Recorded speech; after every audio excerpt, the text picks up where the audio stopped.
ನಿಮ್ಮ ಹಸ್ತವನ್ನ ಒಳಮುಖ ಮಾಡಿ ನಿಧಾನವಾಗಿ ನಿಮ್ಮ ಬೆರಳುಗಳನ್ನು ತೆರೆಯಿರಿ. ಹಾಗೆ ಸಮಸ್ಥಿತಿಗೆ ಬನ್ನಿ.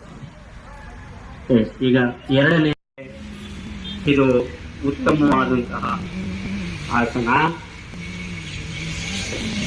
ಕೌಂಟ್ ಆಫ್ 5 ಬನ್ನಿ.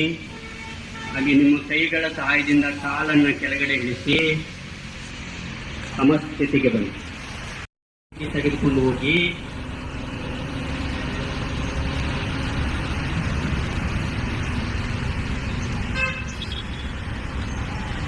ಇದು ನಿಮ್ಮ ಮೆದುಳಿನ ಚೈತನ್ಯವನ್ನ ಹೆಚ್ಚಿಸ್ತಕ್ಕಂತಹ ಒಂದು ಆಸನ. ದೃಷ್ಟಿ ನೇರವಾಗಿ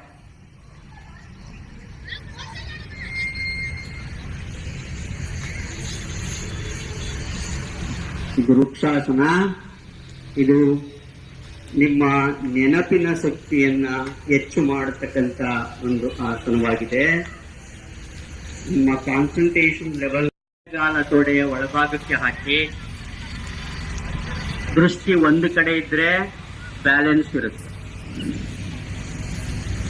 ನಿಧಾನಕ್ಕೆ ನಿಮ್ಮ ಎರಡೂ ಕೈಗಳನ್ನ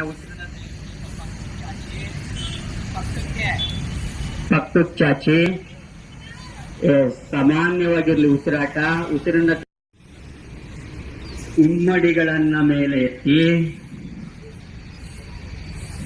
ದೃಷ್ಟಿ ಮುಂದೆ ಇರಲಿ. 5 2 3 ನೇರ ಇರಲಿ. ಇದರಿಂದ ನಿಮಗೆ ಕಾನ್ಸಂಟ್ರೇಷನ್ ಹೆಚ್ಚಾಗುತ್ತೆ. ಇದನ್ನ ನಾವು ತಾಡಾಸನ ಅಂತ ಹೇಳಿ ಕರಿತೀವಿ. ಕೌಂಟ್ ಭಾಗಕ್ಕೆ ತೆಗೆದುಕೊಂಡು ಬನ್ನಿ. ಹಾಗೆ ನೀವು ಲಾಕ್ ಮಾಡ್ತಕ್ಕಂಥ ಫಿಂಗರ್ಗಳನ್ನ ಬಿಟ್ಟು ಸಮಸ್ಥಿತಿ ಯೋಗವನ್ನ ಹೇಗ್ ಮಾಡ್ತೀವಿ ಅದೇ ತರ ವಾಪಸ್ ಬರಬೇಕು. ಅರ್ಥ ಆಗಿದೆಯಾ? ಎಸ್. ಮತ್ತೊಮ್ಮೆ ಈ ತಾಡಾಸನವನ್ನ ಮಾಡೋಣ. ಉಸಿರನ್ನ ತೆಗೆದುಕೊಳ್ಳುತ್ತಾ ನಿಮ್ಮ ಎರಡೂ ಕೈಗಳನ್ನ ಮುಂದೆ ಚಾಚಿ. ಈ ಆಸನ ಮಾಡೋದ್ರಿಂದ ನಮ್ಮೆಲ್ಲರಿಗೆ ದೇಹದ ಪಾಶ್ಚರ್,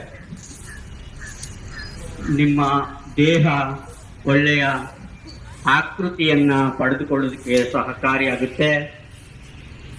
ತೊಡೆಯ ಮತ್ತು ನಿಮ್ಮ ಎರಡೂ ಕೈಗಳನ್ನ ತಲೆಯ ಮೇಲ್ಭಾಗಕ್ಕೆ ತೆಗೆದು ನಿಮ್ಮ ಈಲನ್ನ ರೈಸ್ ಮಾಡಿ. Raise your eels. ನಿಮ್ಮ ಎರಡೂ ಕೈಗಳನ್ನ ನಿಮ್ಮ ಮುಂಭಾಗಕ್ಕೆ ತಗೊಬನ್ನಿ. ಎರಡೂ ಕೈಗಳನ್ನು ಬೆರಳುಗಳನ್ನ ಲಾಕ್ ಮಾಡಿ